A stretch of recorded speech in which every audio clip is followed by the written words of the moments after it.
Visakhapatnam steel plant లాభాల్లో నడవాలి, Visakhapatnam steel plant మనగలగాలంటే త్వరితగతిన యాజమాన్యంలో మార్పులు తీసుకురావాలి.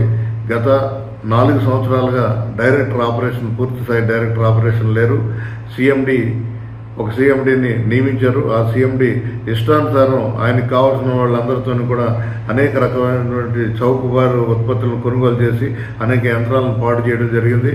18 మంది అధికారులకి షార్ట్ షీట్లు ఇచ్చారు తప్ప సిబిఐ కేసులు పెట్టి వాటిని కూడా పూర్తి స్థాయిలో ఎవరి మీద అమలు జరిపిన పరిస్థితులు లేవు.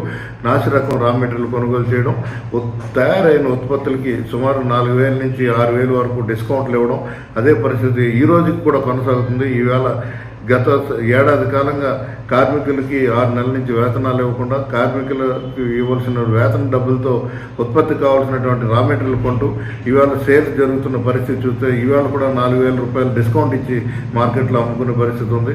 యాజమాన్యాన్ని పూర్తి స్థాయిలో ప్రక్షాళన చేయాలి, యాజమాన్యాన్ని మార్చాలని చెప్పి రాష్ట్ర గౌరవ ముఖ్యమంత్రి గారు కూడా చెప్తున్నారు. చెప్పినా ఒక్క అడుగు కూడా ముందుకు పడలేదు. కేంద్ర ప్రభుత్వం అనేక ఆంక్షలు విధించి వాళ్ళకి కావాల్సిన విధంగా కావాల్సిన వారితో అనేక ఉప ఉత్పత్తుల్ని అమ్ముకుంటున్నారు.